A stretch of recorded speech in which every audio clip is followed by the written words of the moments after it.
좋으신 하나님이 주시는 은총과 또 평화가 사랑하는 여러분들에게 있기를 빕니다.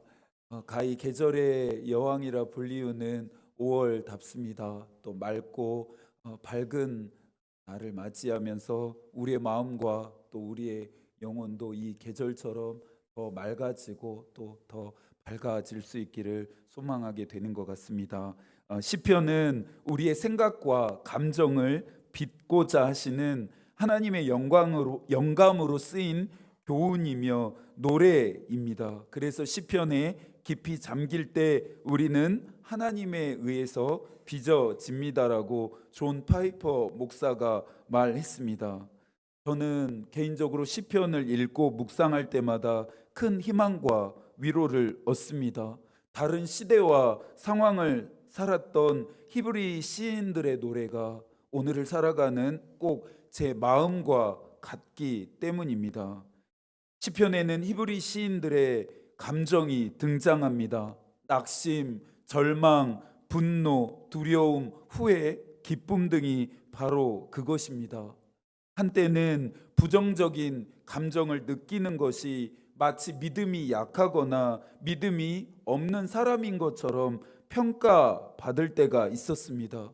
그래서 얽매이게 하고 우리를 무겁게 짓누르는 부정적인 감정들을 믿는 자들이 최대한 숨겨야 했습니다. 감정적인 반응은 지양해야 하지만 감정 자체가 나쁜 것은 아닙니다. 감정은 하나님이 인간을 창조하시면서 넣어주신 특별한 은총이고 선물입니다. 감정이 있기 때문에 우리는 하나님이 어떤 분이신지를 알 수 있습니다. 감정이 있기 때문에 우리를 사랑하시는 하나님의 마음과 뜻도 느끼게 되는 것입니다. 한 심리학자는 사이코패스는 가사는 알고 있지만 음악은 이해하지 못한다라고 표현했습니다. 이들은 자신의 마음의 상태를 단어 정도로는 표현할 수 있어도 감정적으로는 전혀 깊이가 없는 사람들이라는 것입니다. 즉, 감정이 고장난 사람들이라 할 수 있습니다. 감정이 고장난 사람들의 특징 중에 하나는 공감 능력이 심하게 결여돼서 타인의 고통에 무감각하거나 무관심합니다. 남에게 고통을 가하면서도 양심의 가책이나 또 죄책감 같은 것을 전혀 느끼지 못합니다. 우리가 감정적이지 않으면서 올바른 감정 표현, 하나님이 만드신 감정을 가질 수 있도록 도와주는 것이 시편의 유익이라 할 수 있습니다. 부정적인 감정을 느끼지 않을 수 있다면 더할 나위 없이 좋겠지만 부정적인 감정들을 우리는 느끼게 됩니다. 주의해야 할 것은 이 부정적인 감정들에 내 영혼이 매몰되지 않는 것입니다. 새가 머리 위로 날아가는 것을 우리는 막을 수는 없습니다. 하지만 새가 내 머리 위에 둥지를 트는 것은 막아야 하지 않을까요? 오늘의 시편은 악을 행하는 자들의 내용입니다. 시편을 구성하는 가장 큰 형식 중에 하나가 선과 악, 선을 행하는 자와 악을 행하는 자의 비교입니다. 이 비교가 시편을 읽는 자들에게 주는 도전은 오늘 나는 어느 쪽을 선택하고 어느 쪽을 따르는 삶을 살 것인가를 결단하게 한다는 점입니다. 오늘의 본문 1절입니다. 악을 행하는 자들 때문에 불평하지 말며 불의를 행하는 자들을 시기하지 말지어다. 여러분들 악을 행하는 자들이 부러우십니까? 악을 행하는 자들을 부러워할 사람은 없습니다. 악을 행하는 자를 부러워한다면 정말 이상한 것이겠죠. 그런데 우리가 부러워하는 것은 악인들이 누리는 형통함입니다. 악을 행하고 불의를 행하면서 잘 되고 잘 사는 모습이 부러운 것입니다. 지금 우리가 살아가고 있는 세상은 마치 악을 행하는 자들의 전성 시대 같습니다. 잘 되고 잘 살 수만 있다면 악한 일과 불의한 일쯤은 서슴지 않고 자행합니다. 선을 행하려고 하고 공정한 방법으로 살아가려고 하는 자들이 오히려 손해와 피해를 보기도 합니다. 과정은 중요한 가치로 여기지 않고 오직 결과만을 중요시합니다. 문제는, 정말 큰 문제는 이것이 고스란히 자라가는 우리 아이들의 가치관까지 위협한다는 점입니다. 잘 먹고 잘 살기 위해서는 얼마든지 악을 행해도 되고 어떠한 불의를 행해도 된다는 것을 우리 아이들이 어릴 때부터 답습하게 된다라는 것이죠. 사실 우리의 삶의 비교 대상은 악을 행하는 자들이 아닙니다. 우리의 삶의 기준은 언제나 선하신 하나님이어야 합니다. 2절입니다. 그들은 풀과 같이 속히 배임을 당할 것이며 푸른 채소같이 쇠잔할 것임이로다. 악을 행하는 자들의 결말이죠. 9절에서도 말합니다. 진실로 악을 행하는 자들은 끊어질 것이나, 또 10절 잠시 후에는 악인이 없어지리니.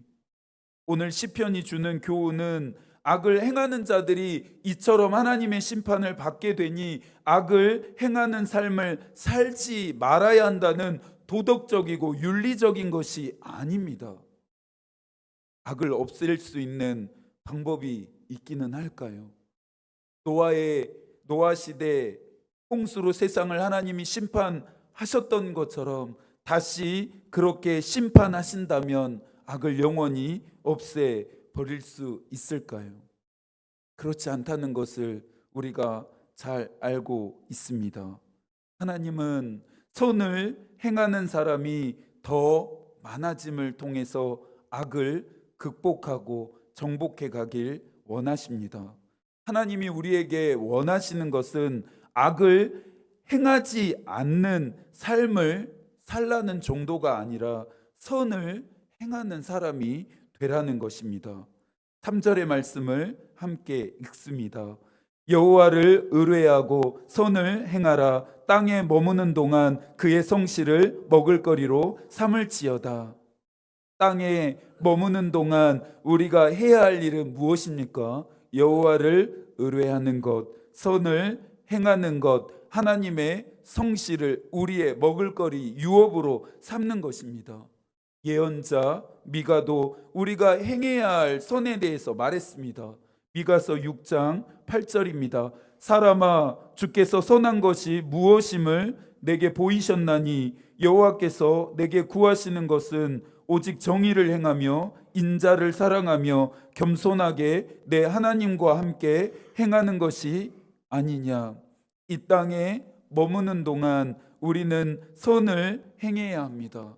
이 선은 정의를 행하는 것이고 사람들을 사랑하는 것이며 하나님과 함께 하는 삶입니다.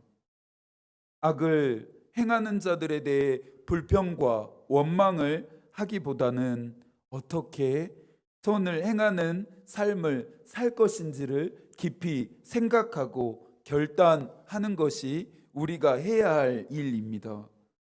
선을 행하기를 결단하는 우리에게 하나님이 요구하시는 것이 있습니다. 3절에서 여호와를 의뢰하고 선을 행하는 것, 4절에서 여호와를 기뻐하는 것, 5절에서 우리의 길을 여호와께 맡기는 것, 7절에서는 여호와 앞에 잠잠하고 참고 기다리는 것입니다.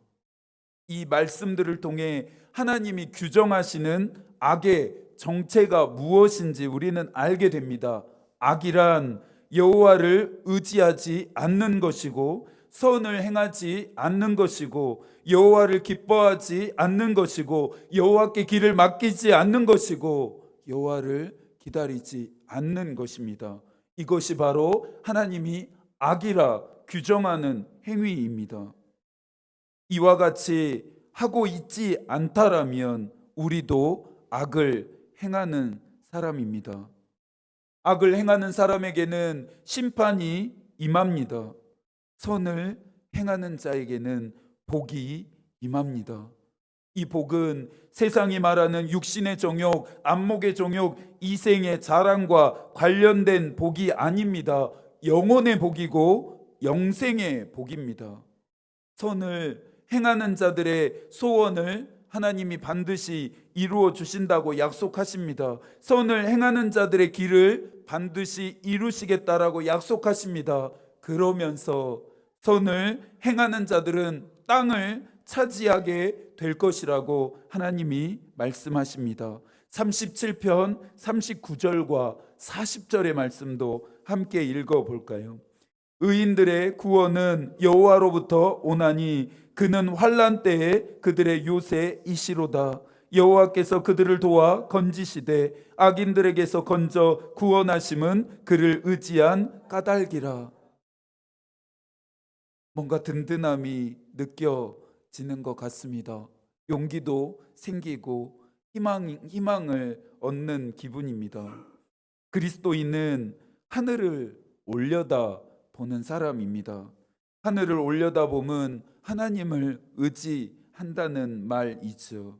하나님을 의지하는 자를 하나님은 도우시고 건지시고 악인들의 손에서 구원하십니다. 그러니 사랑하는 여러분, 하나님을 의지하시고 선을 행하십시오. 하나님의 함께하심을 기뻐하십시오. 여러분의 인생길을 하나님께 맡기시고 잠잠히 기도하시고 응답을 기다리십시오. 하나님이 오늘 우리에게 원하시는 것입니다. 이 한 주도 사랑하는 여러분들이 선을 행하는 삶을 살아가실 수 있기를 바랍니다. 여러분이 행하는 착한 일을 통해 세상과 사람들이 살아계신 하나님을 보게 되기를 소망합니다. 여러분들을 위해 기도하겠습니다. 하나님의 마음이 우리의 기도가 되고 하나님의 뜻이 우리의 길이 되기를 빕니다. 아멘.